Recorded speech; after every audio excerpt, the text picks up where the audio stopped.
What's up, Buttercup? Welcome back to my channel. Today's video was inspired by my friend, Another Bibliophile Reads. I thought that this was an amazing concept, and then he said in the comments, replying to my comment, you should totally do this type of video, and I'm here today because I have 6 books few people read anymore. The first one is Finn McCool by Morgan Llewellyn. I found Morgan Llewellyn because of my grandmother, and Morgan is my all-time favorite novelist. And she was big for a few decades, up until a couple years after the Troubles ended, which is a good thing. But I think the interest, intrigue, fascination with Ireland and Northern Ireland kind of died away after the Troubles, and that was kind of replaced by Outlander, like Scotland, and also lately Norse mythology and Norse historical fiction.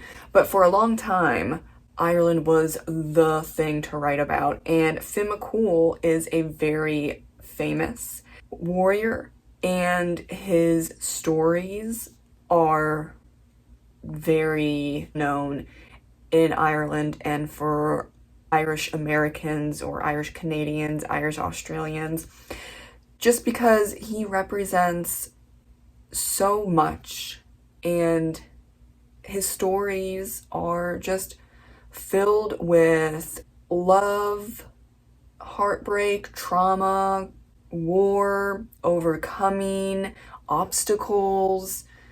And for a story like his, pretty progressive for that time period, which was like, 2,000, 3,000, 4,000 years ago.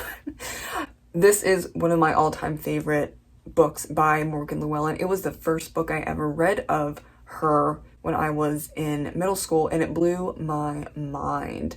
It is kind of hard to find in paperback or hardcover form. Probably have to find it, if you're interested, in either an ebook edition or a used physical copy, but I definitely recommend this novel all about Finn McCool, and that's why it's number 1. The second one that few people read anymore is Sound of the Beast, The History of Heavy Metal by Ian Christie, and that's probably because it's a nonfiction book about the history of heavy metal, one that is already very niche because a lot of people don't, well, I mean, it's niche, yeah. There are a lot of people that listen to it, but it's not mainstream. And really, like, the most heavy metal artist or band would be Metallica, and it's not that hardcore. So when people hear heavy metal, they usually think of Metallica, but there are others. Yes, they are. If you're interested in a heavy metal, about 450 pages of the history of that genre. Definitely recommend it. It is kind of hard to find the paperback. The one that I got is used, and I think there is an ebook edition. Yes, I don't read ebooks, so I kind of remember if there's an ebook edition or not, so I apologize if there isn't. But I really think if you're into heavy metal or trying to get into it, I think that is a great starting point. Because there are times where heavy metal or other subgenres of metal can be off-putting or scary, but I think going into it, knowing the history, kind of not desensitized, or maybe desensitized, not in a bad way, but kind of gets you used to what's going on with that genre. Number 3, Beauty Queens by Libba Bray. Now, this is a satire that follows beauty queens stuck on an island, and it's a satire against the beauty queen pageant industry and Lord of the Flies, which I like Lord of the Flies. That's one of the few books that I was forced to read in high school that I actually enjoyed, and I really understand the significance now that I'm older for Lord of the Flies. But we always love satire.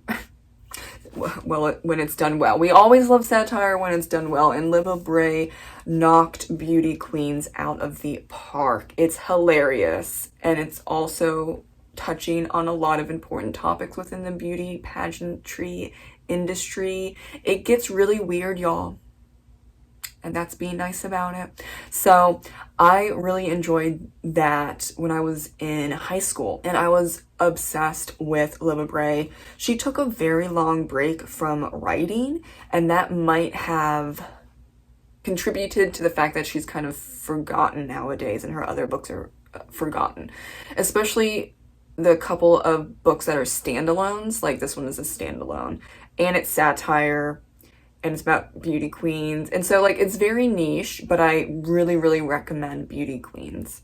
Number 4, Reserved for the Cat by Mercedes Lackey.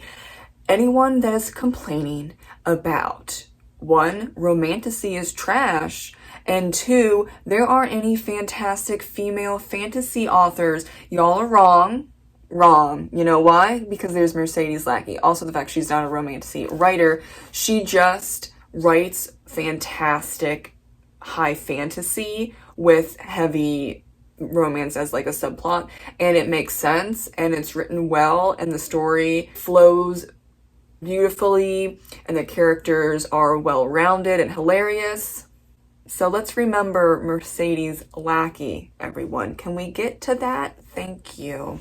If you want to read great high fantasy, she's where it's at. And she's still publishing. She is still publishing. Shout out to Mercedes. Number 5, Eve, A History of an Idea by J.A. Phillips. This writing examines ancient writings on Eve's role in developing the Western world and its attitudes towards women. I think this was published in the 60s or 70s. It's pretty old. I don't know if you can find it necessarily, so maybe I shouldn't have included it. No, but this was very, very important to my grandmother. The copy that I have was from my grandmother. My grandmother was a spiritual science minister, so she was in a very specific school in Washington, D.C. for quite some time, learning about every single religion, spirituality practice, and or the philosophy or philosophies around religion, theology, spirituality, so on and so forth. And so she had a lot of books about religion, and that also included theses and peer reviews. And this is a peer review from a long time ago that was made into a book. It's pretty short, yes. It's not a novel or anything, it's nonfiction, but I read that when I was younger, and I read it again when I was in my late teens, and it really did stick with me. It's a fantastic overview of Eve and the significance of her character in the Western world.